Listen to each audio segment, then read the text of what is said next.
학생들 잘 쉬고 오셨나요? 저희 바로 이어서 2강 함께 진행해 보도록 하겠습니다. 자, 첫 번째 강의가 너무 이론적이고 이렇게 따라하는 방법들이 많아서 조금 지루하셨을 것 같아요. 근데 이번 두 번째 강의는요, 저희가 실질적으로 우리 제품을 차별화할 수 있도록 또 포지셔닝 할 수 있는 방법을 가지고 왔습니다. 자, 두 번째 강의도 함께 진행해 보도록 할게요. 자, 이번 강의에서는요, 저랑 함께 차별점 분석, 그다음에 두 번째 포지셔닝이라는 이야기 함께 해볼 거예요. 이번 강 역시도 조금 사례 위주로 말씀드리도록 하겠습니다. 아, 저런 기업에서는 이런 사례를 많이 활용하는구나, 이런 식으로 했구나 라고 한번 보시고, 우리 제품을 좀 어떻게 바꿔볼 수 있을까? 라고 고민해 보시면 좋을 것 같습니다. 한번 바로 가보도록 할게요. 자, 첫 번째, 상품 차별점 분석 파트입니다. 자, 여러분 들어가면서 제가 조금 요즘 트렌드 용어를 한 가지 알려드리려고 합니다.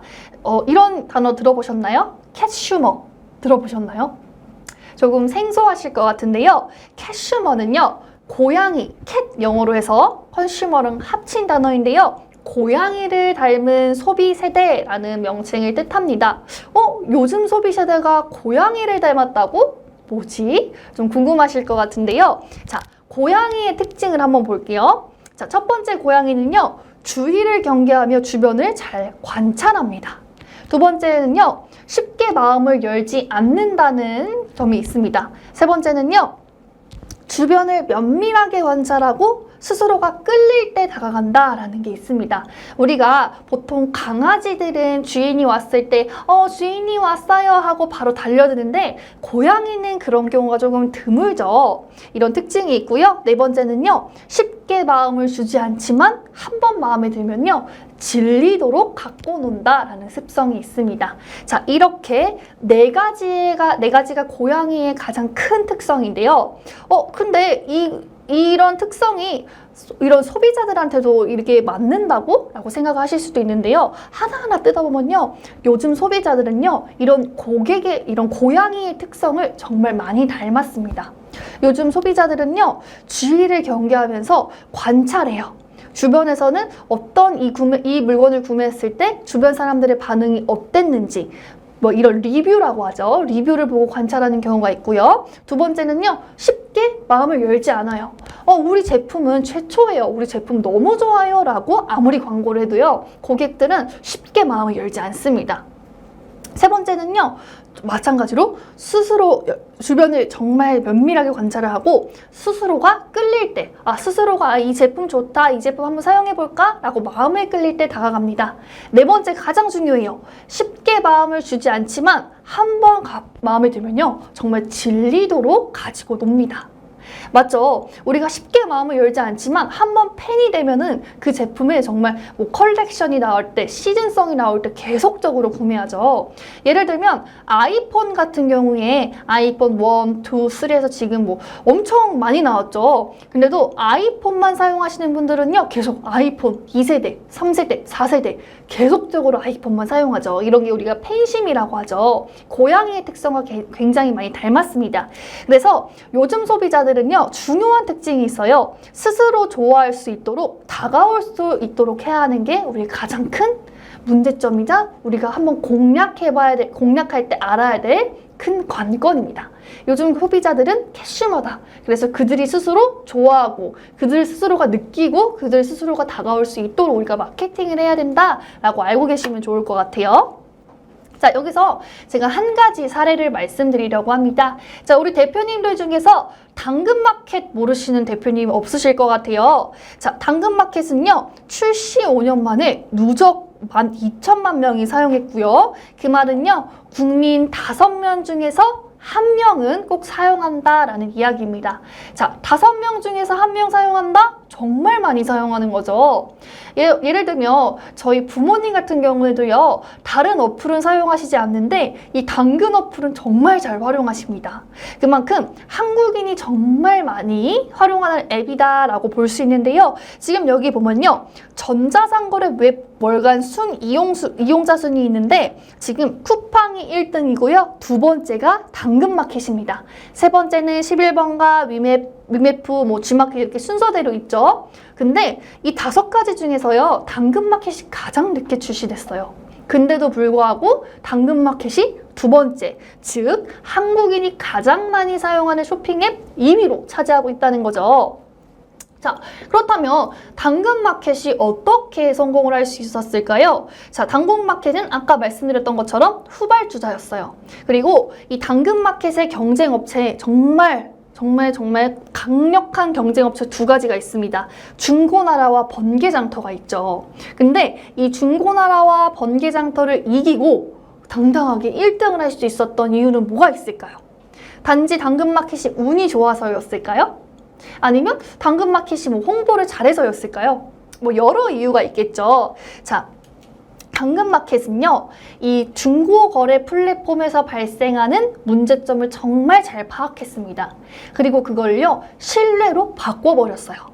지금 역발상을 통한 신뢰 구축, 또 기존 중고 거래 플랫폼의 문제를 정확하게 파악했다고 제가 말씀을 드렸죠.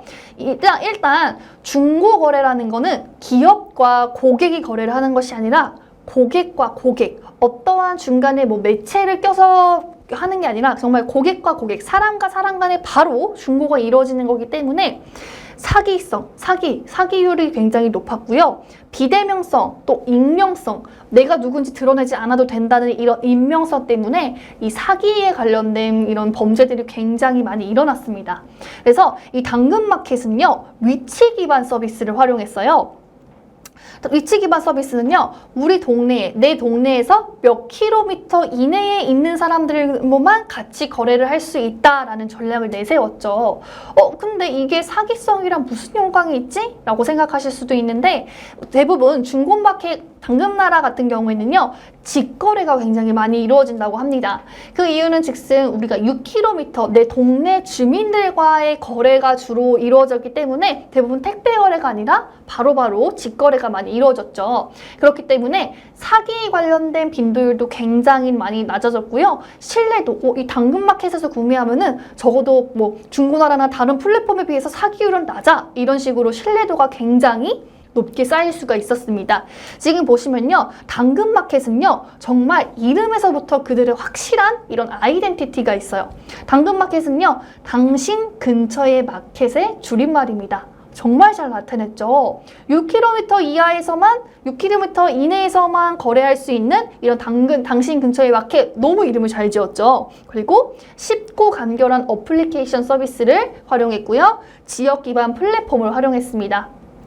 쉽고 간결하다 이 말은 즉슨 연령대가 높으신 분들, 저희 어머니나 아버지와 같이 이런 어플리케이션이 조금 나한테 익숙치 않으신 분들도 충분히 활용할 수 있게 쉽고 간결하게 만들어 놨고요. 또 지역 기반 플랫폼, 지역에 있는 분들끼리 서로 활용을 하고 소통을 하고 주고받기 때문에 이런 사기성을 굉장히 낮출 수 있었다. 그리고 계속적으로 본질에 집중하고 있었습니다.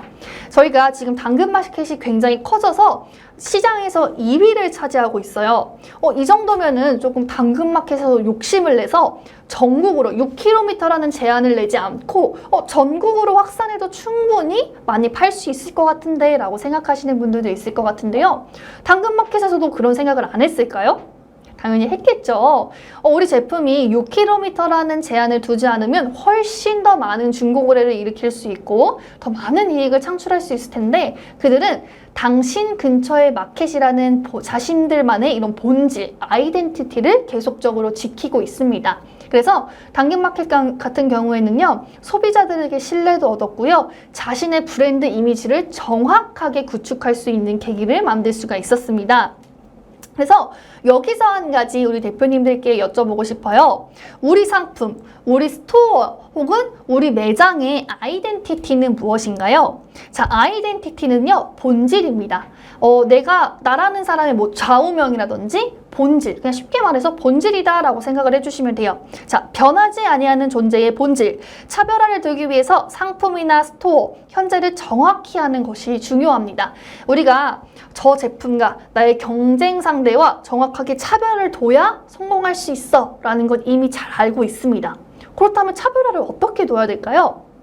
그냥 무작정 저기는 한 5개 쓰면은 하나를 더 서비스로 준대. 그럼 우리는 차별을 둬야 되니까 5개 구매하면은 2개를 더 추가로 주자. 이런 게 차별할까요? 아니겠죠. 요즘 제가 좀 안타까운 부분들 중에 하나는 요즘 너무 코로나로 인해서 장사가 좀 안 되고 좀 매출이 계속 떨어지니까 가격 경쟁으로 계속 이루어지는 부분들이 많더라고요. 내가 평소에 우리 제품이 너무 질이 좋은데 그냥 너무 안 팔리니까 가격을 후루룩 떨어뜨린다. 이런 부분들도 굉장히 많은데 이럴 경우에는 소비자들의 입장에서는 이거 이 정도 가격에 살 수 있는 거였어? 그럼 나는 앞으로 저 가격에 못 사지. 이런 경우도 굉장히 빈번하게 많이 발생하고 있어요. 그렇기 때문에 만약에 우리의 아이덴티, 우리 제품의 본질은 가격이 좀 있더라도 그 가격에 맞는 그런 충분한 서비스를 제공할 거야. 가격이 아깝지 않을 정도로 우리는 그런 맞춤 상품을 제작할 거야. 이런 식으로 정확하게 본인들의 우리만의 아이덴티티를 지키는 게 굉장히 중요합니다. 그래서 이 아이덴티티를 지킬 때는요, 이 3가지를 꼭 알고 계시면 좋을 것 같아요. 첫 번째는요, 고객을 정확하게 분석하셔야 되고요. 2번째는 우리의 제품을 또 정확하게 분석해야겠죠. 3번째는요, 우리 제품과 동일하게 판매되는 경쟁 상품을 분석해 보시는 것도 굉장히 중요합니다.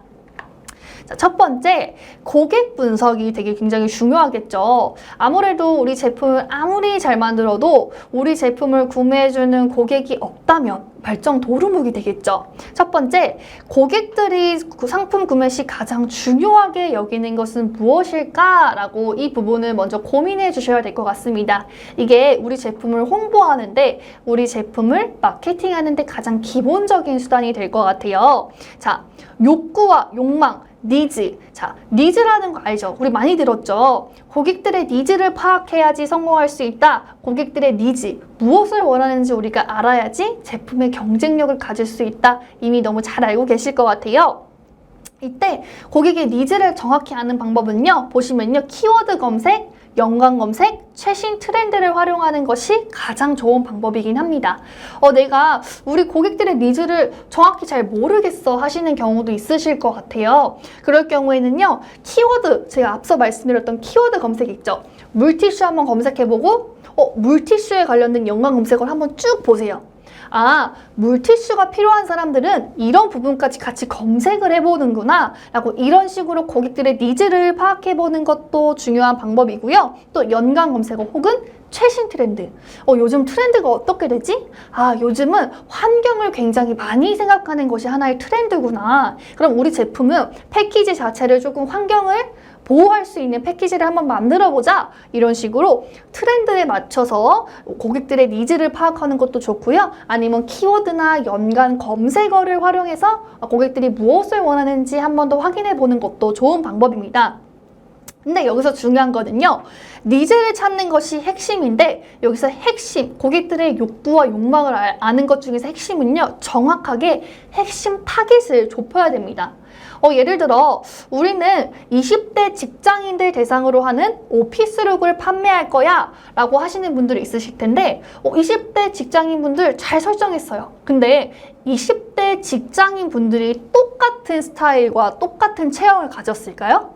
아니겠죠. 어떤 분들은요 조금 슬림한 체형을 가지신 분들도 있을 거고요. 어떤 분들은 조금 더 글래머한 체형을 가지신 분들도 있을 거예요. 그럼 어쩔 수 없이 자기가 추구하는 스타일도 약간씩은 달라지겠죠. 그래서 내가 좀 고객 분석을 해보겠다라고 했을 경우에 우리는 20대 직장인들을 위한 제품을 판매할 거야. 한번 검색을 해보자 라기보다는 우리는 20대 직장인인데 조금 슬림한 몸매를 가지고 계셔서 조금 더 슬림한 옷을 좋아하시는 분들 445 사이즈 위주로만 판매할 거야. 혹은 우리 제품은 조금 더 약간 여성스러운 옷을 위주로 판매할 거야. 아니 우리 제품은 조금 더 여성스럽기보다는 개성이 강한 옷을 판매할 거야. 이런 식으로 20대 직장인 여성인데 개성이 강한 옷을 좋아하시는 분들 혹은 약간 여성스러운 옷을 좋아하시는 분들 세부적으로 조금 더 나누시는 거를 추천드리도록 하겠습니다. 그래서 내가 지금 판매하고자 하는 제품 혹은 지금 판매하고 있는 제품이 있으신 분들이라면 지금 한번 생각해 보시면 좋을 것 같아요. 우리 제품 혹은 우리 뭐 가게, 우리 스토어를 많이 활용해 주시는 분들의 특징은 뭐지? 대부분 여성분들이셨네? 여성분들이면 어떤 여성분들이실지? 남성분들이시면 어떤 남성분들이지? 이런 식으로 고객들의 특징을 한번 파악해 보시는 것도 되게 굉장히 좋으실 것 같아요. 그럼 앞으로 신제품 올릴 때도 되게 좋은 힌트를 얻을 수가 있거든요. 자, 두 번째, 현재 내가 생각하고 있는 차별점이 효과가 있을까? 자, 각 기업마다, 각 회사마다 차별점이 있습니다. 우리 제품은요, 이런 특허 기술을 가지고 왔어요. 우리 제품은 이러이러한 이런 특허 기술을 추가했어요. 이런 식으로 나만의 차별점 다 한 가지씩 가지고 계실 거예요. 자, 먼저 여러분의 고객은 누구인가? 나의 고객에 대해 타겟층을 정확히 정의되어야 합니다. 내가 만약에 차별점을 정확하게 파악할 거다라고 하시는 분들은요, 먼저 제가 질문을 할게요. 대표님의 고객은 누구인가요? 주요 고객은 누구인가요? 그럼 그 고객들은 주로 어떤 니즈를 갖고 있는 사람이길래 대표님의 제품을 구매하시나요? 혹은 제품님의 매장을 방문하시나요? 이런 식으로 여러분의 이런 고객은 누군지 한번 정의를 정확하게 하실 수 있어야 됩니다. 자, 두 번째, 이 상품은 어떤 문제를 해결하고 어떤 목적을 달성하기 위해서 고객들이 구매를 하나요? 대표님들의 매장에 방문하는 이유는 뭔가요? 고객들은 대표님의 제품을 구매함으로써 어떤 문제를 해결하고 어떤 이득을 얻기 위해서 이 물건을 구매하는 건가요? 대표님들도 한번 생각해 보세요. 자, 세 번째, 대표님이 생각하는 차별화가 현재 그 고객의 문제를 더 잘 해결해주고 있나요? 만약에 우리 제품이 타 제품에는 없는 특허 기술을 받았다. 그럼 이 특허 기술이 내 제품을 구매하는 고객에게 그 고객이 갖고 있는 문제를 더 잘 해결해 줄 수 있나요? 내 특허 기술이. 자, 네 번째, 경쟁 상품과의 정확한 차별점은 무엇인가요? 이 경쟁 상품에서는 만약에 이 펜이 있다고 하면 검정색밖에 안 나온대요. 근데 우리 제품은 검정색도 나오고 파란색도 나와요. 이런 식으로 경쟁 상품 대비해서 우리 제품의 차별점은 무엇인가요? 제가 지금 4가지의 질문을 던졌는데 이 4가지 질문 중에서 한 가지라도 답변을 할 수 없다는 것은 차별화가 되지 않았다는 의미를 뜻합니다. 이 4가지가 의외로 되게 쉬워 보이는 질문일 수도 있는데 하나하나 곰곰이 생각해보면 답변을 못하는 경우가 굉장히 많이 있으세요. 그래서 차별점이 그 고객의 문제점이나 욕구를 빠르게 혹은 색다르게 해결해줘야 된다는 것이 포인트입니다. 우리 제품의 차별점은요, 그 고객이 갖고 있는 문제점을 타사보다 조금 더 빠르게 혹은 또 재미있는 방법으로 혹은 또 기억에 남을 수 있는 경험을 줄 수 있을 정도로 해결을 잘해준다. 이런 식으로 뭔가 차별화가 될 수 있는 것을 갖고 있어야 됩니다. 제가 여기서 또 한 가지 예시를 말씀드릴 건데요. 자, 우리 대표님들 다들 딤체 아시죠? 딤체. 딤체 하면은 뭐가 떠오르세요? 뭐 여러 가지가 떠오를 텐데 딤체하면 딱 떠오르는 단어 김치 냉장고가 있죠. 처음에 이 딤체가 출시됐을 때 김치 냉장고에서 이런 냉장고 중에서 뭐 삼성이나 LG 이런 데는 김치 냉장고가 없었기 때문에 1등으로 독점을 가지고 있는 상태였습니다. 그런데 시간이 얼마 지나지 않아서 LG나 삼성에서도 이 김치 냉장고를 막 만들어내기 시작했어요. 그럼 딤체 입장에서는 우리가 김치냉장고에서 원조고 최초인데 이 LG랑 삼성이 우리를 앞질르면 어떡하지? 라고 굉장히 고민이 많았겠죠. 그래서 처음에 이 딤체를 했던 마케팅 팀원분들이 굉장히 고민이 많았다고 합니다. 우리는 어떻게 해야 되지? 우리가 최초고 우리가 삼성이랑 LG보다 훨씬 더 앞섰는데 이걸 어떻게 홍보해야 되지? 굉장히 고민을 많이 했어요. 그래서 첫 번째 방향성은 우리가 최초니까 최초를 밀자. 삼성이랑 LG는 최초가 아니잖아. 그래도 냉장고, 김치 냉장고는 우리는 최초니까 우리는 정말 최초다. 그만큼 자부심 있다. 라고 이걸 밀자 했을 때 결과가 어땠을까요? 결과는 참담했습니다. LG랑 삼성이요. 우리가 아무리 최초라고 말을 했는데도 불구하고 정말 곧바로 따라오고 있었어요. 그래서 이게 곧 있으면은 우리가 LG랑 삼성이 우리를 이기고 이 김치냉장고 시대 이런 시장을 빼앗기겠구나까지 갔어요. 그래서 딤체에서 계속 어떻게 해야 될지 회의를 했겠죠. 그래서 결국에는 우리가 김치 냉장고를 발명한 이유는 이 김치를 맛있게 발효시켜서 사람들이 먹을 수 있도록 하는 게 가장 중요한 핵심 포인트였죠. 그래서 딤체는요, 마케팅 비법을 바꿨습니다. 우리의 본질, 김치를 맛있게 먹을 수 있게 만든 이 김치 냉장고의 본질을 다시 생각해서 우리는 최초가 아니다. 우리는 발효과학이다. 발효과학이다. 김치를 그 누구보다 맛있게 김치를 발효시켜서 먹을 수 있도록 지금 갓 담근 것처럼 정말 맛있게 먹을 수 있도록 만드는 것이 우리의 핵심이다 라고 자신들의 본질을 바꿨습니다. 자, 여기서 만약에 딤체가 우리는 최초야 라는 자기들이 생각하는 본질을 계속적으로 밀었다면은 LG랑 삼성을 이길 수 있었을까요? 아니겠죠. 빼앗겼겠죠. 1등의 자리를. 근데 역발상으로 생각해서 우리는 이 김치 냉장고가 존재하는 이유는 김치를 발효시켜서 더 맛있게 먹을 수 있게 하기 때문이다 라는 거를 잘 캐치를 해서 발효과학이다 라는 광고를 냈었죠.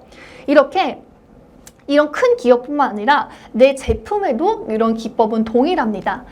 우리 제품이 지금 이런 특허 기술을 갖고 있어요. 근데 이걸 어떻게 하면 고객들한테 말할 수 있죠? 그냥 특허 기술이라고 말하면 될까요? 이렇게 하시는 분도 굉장히 많은데 이렇게 하기보다는 딤체가 원조였지만 원조라는 단어를 쓰지 않고 우리는 발효과학이다. 본질에 중점을 맞췄죠. 그렇기 때문에 대표님들께서도 우리 뭐 매장에 있는 제품이라든지 우리가 지금 판매하고 있는 상품의 본질을 한번 파악해 주셨으면 좋겠어요.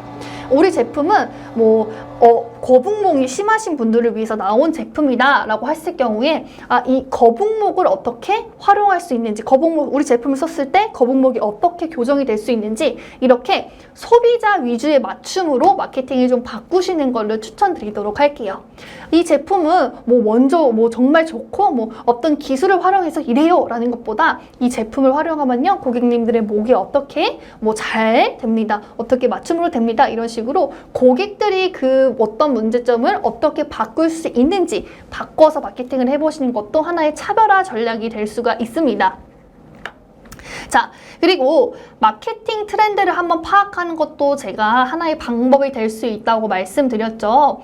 요즘은 어떤 식으로 마케팅이 되는지, 어떠한 이런 루트들이, 어떠한 것들이 사람들에게 많은 인기를 얻고 있는지 알 수 있는 방법들이 있는데 마케팅을 파악한다는 게 조금 좀 거시적인 것 같아요. 마케팅을 어떻게 파악하지? 이런 트렌드를 내가 어떻게 알지? 뭘 검색해야 되지? 라고 막막해 하실 것 같은데 제가 우리 대표님들께서 신상품을 개발하실 때 어떤 상품을 판매할지 모르겠을 때 활용할 수 있는 현 시대의 트렌드를 알 수 있는 플랫폼들을 정리해 왔습니다.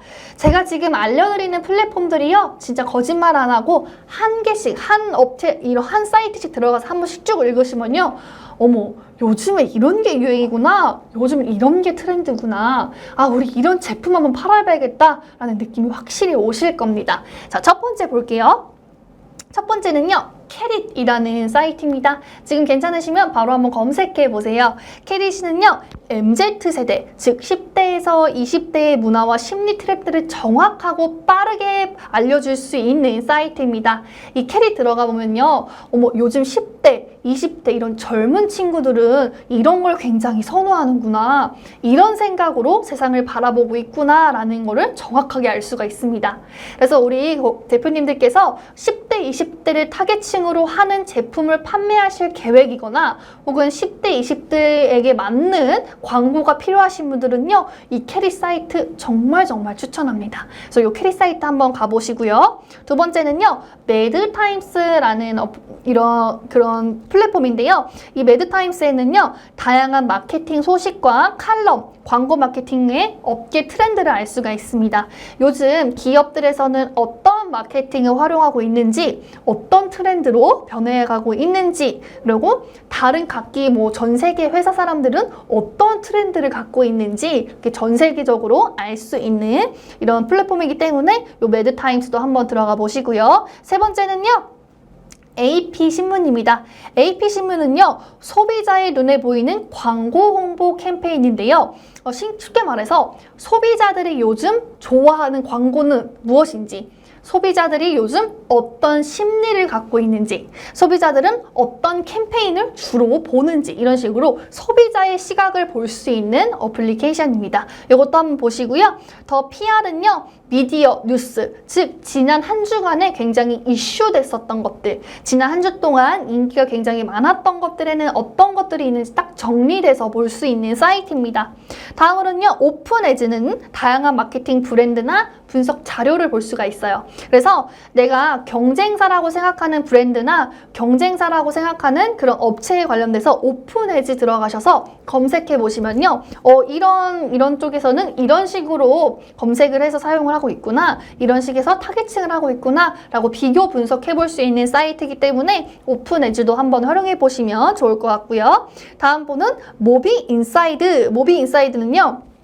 이런 디지털 환경, 모바일, 이런 모바일에서 일어난 이슈들을 저희가 알 수 있는 방법이에요. 자, 요즘 모바일이 활성화됨에 따라서 우리가 좋은 점도 있는데 그만큼 조금 안 좋은 점, 범죄나 이런 나쁜 점, 좀 보완해야 될 점들이 굉장히 많이 있죠. 그런 점들에는 무엇이 있는지 볼 수 있는 사이트인데 혹시 내가 이런 요즘에 모바일에 이런 문제점이 있네? 그러면은 우린 이런 문제점을 해결할 수 있는 제품을 조금 판매해봐야겠다. 개발해봐야겠다. 이런 힌트를 얻을 수 있는 사이트가 될 수 있을 것 같아요. 그래서 이런 사이트도 한번 보시면 좋을 것 같고요. 다음 거는 스타트업 위클리라는 어플인데요. 스타트업 위클리는요. 뉴스레이터 구독 신청 시에 비즈니스 이런 소식을 받아볼 수가 있습니다.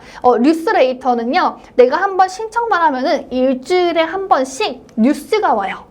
요즘 국내의 이런 비즈니스가 어떻게 돌아가고 있는지, 나는 지금 이런 코로나19 현황 때문에 너무 힘든데 다른 분들은 어떻게 이렇게 매출을 일으키고 있고 어떤 식으로 기업을 운영하고 있는지 궁금할 때 요 스타트업 위클리 한번 들어가셔서 구독해 놓으시면은 그런 정보들을 받아볼 수가 있어요. 그래서 참고용으로도 활용해 보실 수가 있습니다. 마지막으로 페이스북인데요. 페이스북은 대부분 깔려 있을 것 같아요. 페이스북에 보시면요. 아이부스, 일간마케팅, 브랜드보이 이 세 가지를 이름 검색하는 란에 검색해 보시면요. 이 세 가지 사이트는요. 정말 빠르게 그날의 이슈 혹은 지금 이슈되고 있는 것들을 정보를 업로드 시켜줘요. 그렇기 때문에 이 세 가지 구독해두고 계시면요. 요즘 이런 이슈가 있구나. 이런 식으로 흐름이 이어가고 있구나 라고 빠르게 아실 수가 있습니다.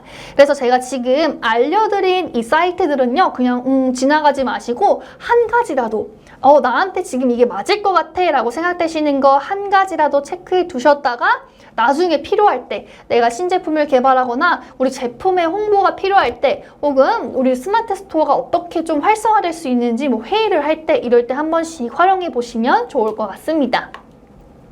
자, 그리고 제가 요거 제품 분석 시 활용할 수 있는 툴을 하나 가지고 와봤는데요. 여기 보시면요. 나는 가수다 라는 프로그램을 지금 분석을 해놨어요. 이 나는 가수다 내용이 뭔지, 효과가 뭔지, 또 콘셉트는 어떤지, 경영 방식은 어떠고 예능 요소는 어떤 식으로 구성이 되어 있는지 나는 가수다에 대해서 굉장히 세밀하게 분석을 해놨죠.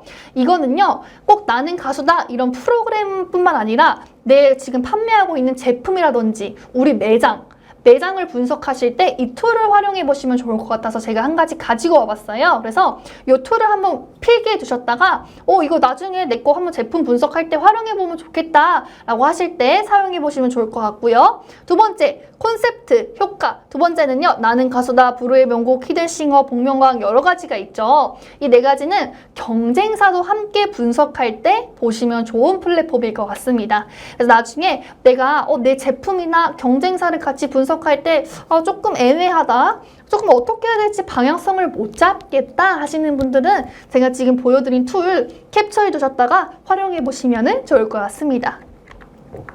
자, 두 번째 포지셔닝으로 넘어갈 건데요. 자, 포지셔닝이란 무엇일까요? 뭔가 또 어려운 단어가 나온 것 같죠?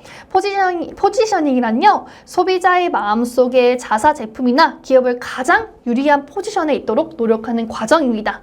자, 이 말은 쉽게 말해서 여러 가지 브랜드가 있는데 만약에 예를 들어 옷 브랜드가 굉장히 많죠. 이 옷 브랜드 중에서 고객의 마음속에 우리 옷이 최고야. 우리 옷을 꼭 사야 돼. 이런 식으로 고객 마음속에 딱 포지션, 노력하는 과정이에요. 우리의 브랜드가 소비자의 머릿속에 인식될 수 있도록 노력하는 과정이다라고 생각하시면 됩니다.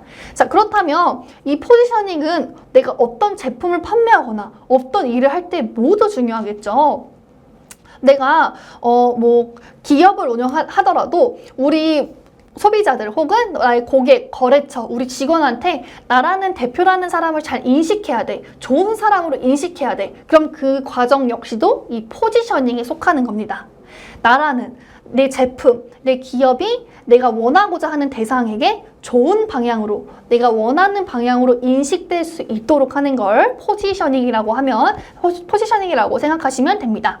자, 포지셔닝에는 여러 가지 사례가 있어요. 지금 보시면 제가 시간대로 포지셔닝이 굉장히 잘 돼 있는 제품들을 하나 가지고 와봤는데요. 자, 먼저 아침에 콤프라이스트, 점심에는 맥런치, 저녁에는 자일리톨 껌이 있습니다. 지금 보시면 이게 시간대별로 무슨 포지셔닝이지? 라고 좀 의문이 드시는 분들도 계실 것 같은데요. 또 반대로 오, 정말 잘했다 라고 느낌이 확 오시는 우리 대표님들도 계실 것 같아요. 첫 번째, 시간대로 포지셔닝을 한다. 아침. 자, 우리 왠지 이 켈로그 호랑이 기운이 듬뿍 나는 이 콤프라이스트를 아침에 먹어야 될 것만 같은 느낌 들지 않으세요? 항상 이 광고 보시면요. 아침에 호랑이 기운이 듬뿍 솟는 아침에 밥 대용으로 바쁜 시간에 빨리빨리 나의 배를 채울 수 있는 용으로 굉장히 포지셔닝이 잘 된 제품이죠. 자, 두 번째 점심 맥런치 타임, 맥런치. 뭔가 점심에는 햄버거 먹을 때 꼭 맥런치를 먹어야 될 것 같아 라고 점심을 딱 타겟해서 포지셔닝을 해놨습니다. 저녁에는 자일리톨 껌. 자일리톨 하면 무슨 껌이죠? 그냥 우리가 그냥 평소에 막 씹는 껌이랑 뭐가 다르죠? 자기 전에 씹는 껌이라고 정확하게 포지셔닝을 해놨죠. 자, 자기 전에 씹는 껌이다 라는 게 어떻게 보면은 자기 전에 껌을 왜 씹어? 라고 생각할 수도 있는데 우리 머릿속에는 이미 자기 전에 씹는 껌 그만큼 이빨에 충치에 해롭지 않다라고 이미 정확하게 포지셔닝이 되는 상태입니다. 이런 식으로 시간대로 포지셔닝이 잘 된 케이스들이 있습니다. 이렇게 하면은 우리 제품도 좀 그렇게 해보시면 좋을 것 같죠? 우리 제품은 아침하면 우리 제품 무조건 써야 돼. 점심하면 우리 제품, 저녁하면 이거지. 이런 식으로 시간대에 맞춰서 우리 제품을 포지셔닝 해보는 것도 굉장히 좋은 방법이 되실 수 있을 것 같아요. 두 번째는요. 요일별로 또 포지셔닝한 제품들이 있어요. 자, 유명하죠. 일요일은 뭐죠? 짜파게티 요리사죠. 또 노란 카레가 좋은 이렇게 오뚜기에서도 노란 카레가 좋은 카레 이런 식으로 일요일 날에는 왠지 짜파게티를 먹어야 될 것 같은 일요일은 내가 요리사가 되어야만 될 것 같은 그런 느낌의 포지셔닝을 만들었던 이런 제품들도 있습니다. 그래서 이런 식으로 기업들이 또 포지셔닝을 했구나. 고객들의 머릿속에 일요일은 짜파게티, 카레를 먹어야 될 것만 같은 날로 포지셔닝을 지금 한 거죠. 자, 세 번째. 계절로 또 포지셔닝이 된 예가 있습니다. 자, 여러분 봄 하면은 떠올리는 것들 뭐가 있죠? 되게 벚꽃 향기, 되게 좋은 향기들이 있죠. 그런 향기는 왠지 다우니 하면 되게 좋은 향기들이 굉장히 많잖아요. 그래서 뭔가 다우니 벚꽃 에디션 이런 식으로 봄 하면 떠올랐다. 봄 하면은 이 다우니 향을 써야 될 것만 같아 라고 계절로 포지셔닝을 했던 제품이 있고요. 자, 여름 하면 스프라이트. 스프라이트는 사이다랑 경쟁 업체인데 의외로 여름에 스프라이트 판매율이 굉장히 높다고 해요. 자, 그 이유는 이 스프라이트가 여름을 타겟층으로 굉장히 많은 광고를 했기 때문에 우리한테 여름에는 이 스프라이트가 익숙하다라는 느낌을 줘서 그런 느낌을 받을 수도 있겠죠. 자, 겨울에는 또 여기 있죠. 핫초코 밑대. 핫초코 밑대 광고하는 거 보면은 굉장히 여름보다는 겨울 하면은 따뜻한 뭔가 핫초코를 먹어야 될 것만 같은 그런 느낌으로 포지셔닝한 경우가 있습니다. 또 코카콜라 같은 경우 역시도요. 북극곰을 대상으로 이런 만들어서 했기 때문에 뭔가 겨울에는 하얀 북극곰, 코카콜라 이렇게 소비자의 머릿속에 생각날 수 있도록 굉장히 포지셔닝이 잘 된 음료수 브랜드였습니다. 자, 이번에는 이미지랑 계절별로 같이 포지셔닝 된 또 사례도 있어요. 자, 봄하면 또 떠오르는 노래 어떤 곡들이 있으세요? 이 곡은 뭔가 대한민국의 애국가라고 할 정도로 전 국민이 다 아시는 노래일 것 같아요. 장범준이라는 가수는 몰라도 우리가 봄하면 딱 떠오르는 연금복권 같은 곡이 있죠. 바로 벚꽃 엔딩이죠. 이렇게 딱 이미지, 봄하면 떠오르는 벚꽃 엔딩. 또 여름 하면 이 시스타 분들 굉장히 유명하죠. 여름의 퀸이라고 할 정도로 시스타라는 가수가 떠오르고, 가을 하면 뭔가 캐윌 같은 이런 발라드 가수가 떠오르고, 겨울 하면 정승환 같은 정말 감미로운 박효신 같은 이런 분들이 떠오른다. 이렇게 이미지랑 계절로도 포지션이 가능합니다. 또 이미지 가격 포지션이 있어요. 다이소 같은 경우는요, 심플하고 합리적인 가격. 굉장히 포지셔닝이 잘 됐죠. 우리 다이소 가면은 되게 저렴한 가격으로 내가 원하는 제품을 다 모두 구매할 수 있을 정도로 종류가 굉장히 많죠. 근데 뭔가 다이소에서 물건을 샀는데 고장났다. 그럼 크게 기분이 나쁘진 않아요. 다이소는 조금 싼 가격에 내가 원하는 제품을 살 수 있었던 그런 컨셉이 있었으니까 크게 그럴 수 있지라고 넘길 수 있는데, 우리 조금 아트박스나 조금 더 비용이 있는 브랜드에서 물건을 샀는데 고장난다? 그럼 굉장히 기분이 나쁘죠. 이렇게 이미 다이소는 우리들 머릿속에 되게 저렴하고 제품이 되게 많은 이런 심플하고 합리적인 업체다라고 이미 인식이 되어 있습니다. 그리고 자주라고 심플하고 또 활용적인 제품으로 많이 판매하고 있는 브랜드가 있어요. 자주에는 요즘 젊은 분들이 되게 좋아하는 감성적인 그런 인테리어, 심플하지만 모던하고 감성이 묻어나는 그런 제품들을 많이 판매하고 있습니다. 이렇게 이미지랑 이런 다이소의 이미지, 그리고 싼 가격, 그리고 심플하고 또 활용적인 가격, 이런 식으로 이미지랑 가격도 포지셔닝을 할 수 있는 사례가 있었습니다. 또 마지막으로 보면요, 인식으로 포지셔닝이 된 사례가 있어요. 자, 아이폰은 그냥 아이폰이다. 그 정도로 아이폰을 사랑하는 유저들이 굉장히 많죠. 그리고 갤럭시 하면은 뭔가 아이폰은 감성이고, 그냥 뭔가 아이폰을 쓰면은 되게 감성적이고 뭔가 그럴 것 같아. 근데 갤럭시는 조금 더 실용적이고 합리적인 가격으로 내가 좋은 기능을 쓸 수 있다라는 느낌을 주고 있고요. 또 테슬라 같은 경우에는요, 뭔가 테슬라를 쓰면은 저 사람 되게 고급스럽고 세련됐다. 좀 약간 앞서가는 이런 젊은 세대의 사람인 것 같다라는 느낌을 주게 포지셔닝이 되었습니다. 마지막으로 벤츠 같은 경우는요, 딱 벤츠만 지나가도 품격과 프리미엄이다. 이건 프리미엄이다 라고 정확하게 포지셔닝이 되어 있죠. 반대로 저희 현대자동차 같은 경우에는 국산차지만 정말 합리적인 가격으로 구매할 수 있고 굉장히 부품 기술력이 좋다라고 이런 식으로 각 제품, 각 브랜드마다 다양한 방법으로 이미 소비자에게 포지셔닝이 되어 있습니다. 제가 대표님들께 그냥 포지셔닝이 이런 거예요. 포지셔닝은 이렇게 해야 돼요 라고 말씀을 드리면은 조금 어려울 것 같아요. 저라도 내가 이론을 배우는 입장으로서 포지셔닝? 그래서 내가 어떻게 활용해야 되는 거지? 라고 굉장히 의문이 생길 것 같아서 제가 이렇게 다양한 사례로 가지고 와봤습니다. 조금 이해되시나요? 이렇게 내가 포지셔닝을 한다. 그 말은 즉슨 내가 원하는 그런 이미지를 고객의 이미지에 완전 고객의 머릿속에 쏙 넣어놓는다. 고객이 우리 제품하면 바로 나올 수 있도록 이런 식으로 포지셔닝을 한다라고 생각을 해주시면 됩니다. 그래서 포지셔닝은요, 소비자가 기억할 만한 딱 한 가지를 뽑아서 기억할 때까지 이야기하는 게 가장 포인트입니다. 만약에 다이소가 우리는 싸고 대신 넓은 많은 종류의 종류의 그런 제품들이 있다라고 이렇게 정확하게 두 가지를 포지셔닝을 했어요. 근데 여기서 우린 싸고 많은 제품들이 있는데 거기에 또 조금 더 고가의 가격들까지 있다. 이런 식으로 하면은 싼데 많은 가격이 있는데 고가의 가격이 또 있다고? 라고 조금 헷갈릴 수도 있을 것 같아요. 그래서 포지셔닝을 할 때 중요한 점은요, 우리 제품 정말 많아. 정말 자랑하고 싶은 점들이 너무 많아. 하지만 소비자들은 그걸 다 기억해 줄까요? 그렇지 않습니다. 그리고 요즘 소비자들은요, 이 제품을 너무 좋아하는 경우에 이 많은 기능이 있지만 이 한 가지 기능에 꽂혀서, 혹은 기능은 조금 별론데 디자인이 너무 예뻐. 이 디자인에 꽂혀서, 이런 식으로 무언가에 한 가지에 꽂혀서 구매하는 구매자들도 굉장히 많이 있습니다. 그렇기 때문에 우리 제품이 너무 좋지만, 우리 매장이 너무 좋지만 이거를 모든 걸 다 쏟아 부으려고 하시지 마시고 차라리 정말 소비자들에게 기억이 될 만한 딱 한 가지를 뽑아서 그 한 가지를 고객들의 머릿속에 인식시킨다. 자일리톨은 자기 전에 씹는 껌, 자일리톨은 저녁에 씹어야 될 것만 같은 껌! 이런 식으로 한 가지를 정확하게 포지셔닝 한다 라고 생각해 주시고 우리 제품의 차별점을 생각해 보시는 것이 좋을 것 같습니다. 그래서 포지셔닝 하실 때는요, 이 세 가지 기억해 주시면 좋을 것 같아요. 첫 번째, 타겟 소비자를 정확하게 정해 주셔야 됩니다. 자, 두 번째는요, 경쟁 상대도 정해 주셔야겠죠. 세 번째는요, 남원의 특성을 정확하게 파악해 주셔야 됩니다.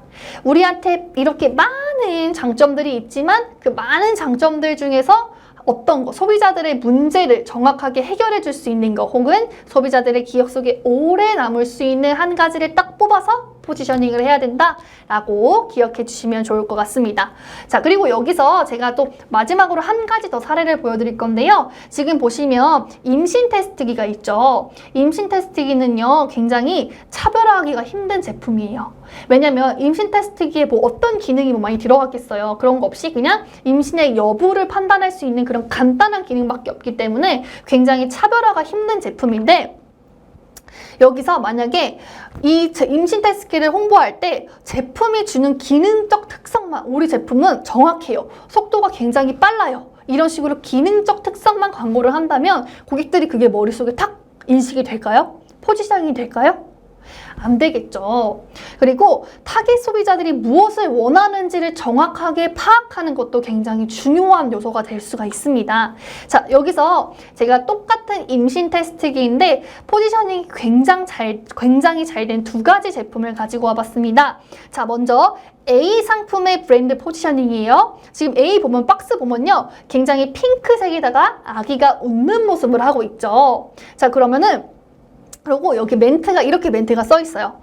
당신의 가족이 언제 늘어나게 되는지 알 수 있는 가장 단순하고 가장 신뢰적인 방법이에요. 라고 당신의 가족이 늘어날 수 있다는 것을 강조했죠. 왜냐면 일단 임신 테스트 얘기를 할 때는 두 가지의 심리 상태가 있을 것 같아요. 첫 번째, 정말 임신이 됐으면 좋겠다. 두 번째, 그렇지 않았으면 좋겠다 라고 두 가지의 심리 상태가 있을 것 같은데, 그렇다면 이 제품은 어떤 심리 상태를 가진 여성을 타겟층으로 만들었을까요? 당연히 첫 번째, 임신을 바라고 있는, 희망을 갖고 있는 타겟층을 바라고 만든 제품이겠죠. 지금 앞에 보시면 아기가 예쁘게 웃는 모습, 또 분홍 색깔 따뜻한 디자인의 패키지, 그리고 당신이 가족에 언제 늘어날 수 있는지 알게 되는 방법이다라는 멘트까지 써놨습니다. 그래서 똑같은 임신 테스트이지만 희망을 원하는 사람들에게 이렇게 좀 암묵적으로 할 수 있는 이런 포지셔닝을 했고요. 자, 두 번째예요. 똑같은 제품이에요. 근데 패키지는 완전히 다릅니다. 자, 여기에 멘트는 이렇게 써 있어요. 30초 안에 마음의 평화를 얻을 수 있는 방법. 저는 정말 이 멘트를 너무 잘 지은 것 같아요. 자, 우리가 임신 테스트기를 할 때 두 가지의 성향이 있다고 했습니다. 첫 번째, 임신을 희망하는 성향. 두 번째, 그렇지 않은 부류. 근데 두 번째는요, 이 패키지부터가 달라요. 여성의 사진이 있고요. 색깔도 파란 색깔, 차가운 파란색을 활용했습니다. 그리고 30초 안에 마음의 평화, 임신이 되지 않아야 하는데 이런 마음의 편안을 얻을 수 있는 거다라고 암묵적으로 멘트를 굉장히 잘 지었죠. 그래서 이 B 상품의 브랜드 포지셔닝입니다. 근데 여기서 중요한 거는요, A 상품이랑 B 상품이랑은요, 동일한 회사의 제품이고요. 기능도 성능도 완전히 똑같아요.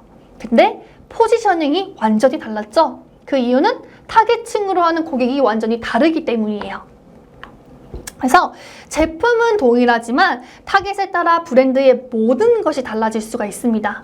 내가 똑같은 제품을 판매한다고 한들 내가 희망하고자 하는 소비자, 내가 뭐 수험생에게 이 뇌 영양제를 팔 거야, 뇌 영양제를 판다고 가정하면 또 시니어층, 어른신들에게 이 제품을 팔 거야 할 때 두 제품이 똑같다고 한들 타겟층이 완전히 다르죠. 그렇기 때문에 이 임신 테스트키트처럼 타겟 소비자를 정확히 알고 그들이 원하는 것을 정확히 인식해서 판매를 해야 된다라고 생각을 해주시면 됩니다. 이렇게 하시면은 브랜드가 뭔지, 포지셔닝이 뭔지 정확하게 인식이 되셨을 것 같아요. 그래서 똑같은 제품이더라도 내가 타깃하는 소비자에 따라서 이런 브랜드 포지셔닝이 완전히 달라질 수 있다. 그래서 정확하게 나의 타겟 뜻으로 하는 소비자가 누구인지 정확하게 파악하는 것이 1순위고 그 다음에 우리의 제품의 포지셔닝, 이 많은 장점들 중에서 한 가지를 딱 골라서 고객의 머릿속에 콕 포지셔닝 하는 게 중요하다라고 생각을 해주시면 됩니다. 자, 마지막으로 경쟁자 설정도 굉장히 중요할 것 같아요. 자, 경쟁자 설정은요, 같은 카테고리 안에 있는 경쟁사들만 나의 경쟁 상대가 될 수 있을까요? 꼭 그렇지만은 않을 것 같아요. 요즘은 워낙 이런 타깃이 광범위하고 소비자들의 이런 타깃층도 너무 넓기 때문에 꼭 나와 같은 카테고리 안에 있는 경쟁사들만 그런 사람들만 상대로 보고 마케팅을 하시기보다는 조금 비슷한 것들도 활용을 해서 마케팅을 해보시는 것도 추천드리도록 하겠습니다. 그리고 타깃을 정한 후에 경쟁자를 누구로 결정하느냐에 따라서 마지막 나의 차별점이 달라질 수 있다라는 것도 생각을 해주시면 될 것 같아요. 그래서 타깃을 정한다. 두 번째, 경쟁자를 누구로 설정을 한다. 그리고 마지막 나의 차별점을 설정한다 라고 생각을 해주시면 됩니다. 임신 테스트 같은 경우에도 나의 타겟을 누구에게 하느냐에 따라서 완전 패키지 디자인도 달라졌고 모든 브랜드 포지셔닝이 완전히 달라졌죠. 그리고 경쟁사들도 완전히 달라졌을 것 같아요. 그래서 이 세 가지, 내가 차별화를 하는데 브랜드 포지셔닝을 하는데 이 세 가지는 굉장히 중요하다라고 하는 점은 꼭 기억해 주시면 좋을 것 같습니다. 한 예로도 맥카페 같은 경우에도요. 맥카페 아시죠? 맥카페는요. 버거킹, 롯데리아 같은 라인의 패스트푸드점을 경쟁사로 하지 않았어요. 이 사람들은요. 스타벅스 커피빈을 경쟁사로 했어요. 이 슬로건은요. 좋은 커피를 합리적인 가격에 판매합니다 라는 슬로건을 했고요. 그래서 나는 스타벅스 좋고 커피빈 좋은데 조금 가격이 너무 비싸 하시는 분들, 그런 약간 합리적인 걸 원하는 소비자, 고급 커피는 먹고 싶지만 가격이 너무 비싼 건 싫어 하는 이런 소비자들을 맥커피에서는 가지고 올 수가 있었습니다. 이렇기 때문에 꼭 경쟁사가 내 같은 카테고리 안에 있는 사람이 되지는 않는다라는 것도 생각해 주시면 좋을 것 같아요. 왜냐면 만약에 이런 맥커피가 같은 카테고리 안에 경쟁사를 선택했다면 롯데리아나 버거킹 이런 맘스터치 패스트푸드점을 선택을 했어야 되는데 전혀 아니죠. 완전 워너비의 스타벅스, 커피빈 이런 상대를 했기 때문에 나는 조금 좋은 커피를 마시고 싶지만 조금 합리적인 가격에 구매하고 싶어 하는 소비자들을 끌어들일 수 있었겠죠. 지금 보면요. 광고 보면은 $4는 말도 안 된다. 이 맥커피의 광고예요. 또 두 번째는 이제 별도 콩도 잊어라. 별은 스타벅스고 콩은 커피빈이겠죠. 그래서 우리 제품의 포지셔닝 마지막으로 정리해드리면은 타깃 고객의 특성을 정확하게 파악해 주셔야 되고요. 경쟁사 분석. 같은 카테고리 안에 있어도 상관은 없지만 꼭 이 맥커피가 스타벅스랑 경쟁을 했던 것처럼 꼭 같은 카테고리 안에 있지 않아도 된다라는 거 생각해 주시면 되고요. 제품의 수많은 특징 중 한 가지를 선택하는 것이 중요합니다. 많은 이런 여러 가지 특징은요, 고객들이 다 기억하진 못해요. 그래서 이것도 기억해 주시면 좋을 것 같고요. 마지막으로 우리 회사만의 특별한 차별화 전략을 선택하자까지 이야기해 주시면 됩니다. 그리고 마지막으로 또 포지셔닝은 인식이고요. 인식은 변화하게 되어 있습니다. 자, 옛날에는 우리가 고향만두가 굉장히 인기가 많았어요. 근데 요즘은 꼭 고향만두 아니더라도 비비고 만두를 선택하시는 분들도 굉장히 많아요. 옛날에는 만두하면 무조건 고향만두지 했는데 이제는 아니에요. 비비고라는 절대 강자가 또 나타났습니다. 이렇게 포지셔닝은요, 그 사람에 대한 인식이고 인식은 변화되기 마련입니다. 그래서 우리가 또 아까 제가 말씀드렸던 것처럼 자기 전에 씻는 껌 우리는 지금 자일리톨로 생각을 하고 있어요. 근데 자일리톨 말고 또 다른 경쟁사가 나타난다면 자기 전에 씻는 껌이 자일리톨이 아니고 다른 걸로 또 변할 수가 있습니다. 그렇기 때문에 지금 너무 과포화 상태야. 내가 판매하고자 하는 제품이 너무 많아서 내가 자신이 없어 라고 생각하시는 분들도 분명히 계실 거예요. 하지만 사람들의 인식은 변합니다. 우리가 처음에는 고향만두 아니면 안 됐어 했는데 지금은 비비고 만두가 정말 빠르게 따라가고 있는 것처럼 우리의 인식은 변해갑니다. 그래서 우리 대표님들의 이런 지금 갖고 있는 제품들이 경쟁 상대가 엄청 너무 많더라도 사람들의 인식은 변하기 때문에 그만큼 경쟁력이 있다라는 것도 함께 생각해 주시면 좋을 것 같습니다. 제가 이번 강의에서는요, 사례들 위주로 굉장히 많이 말씀을 드렸어요. 그래서 이번에 조금 기억에 남는 사례가 있으셨다면 그 사례 한번 적어보시고 한번 분석해보시고 우리 제품은 조금 어떻게 조금 다르게 풀어볼 수 있을까? 여러 가지 방법도 활용해 보시고 제가 알려드린 사이트도 한번 들어가 봐서 아, 요즘은 이렇게 많은 세대가 변해가고 있구나. 요즘 이런 트렌드를 원하고 있구나 라고 한번 분석해 보셨으면 좋겠습니다. 자, 그럼 저는 마지막 3강으로 남은 이야기 들고 잠시 쉬는 시간 갖고 찾아뵙도록 할게요. 좀 이따 뵙겠습니다.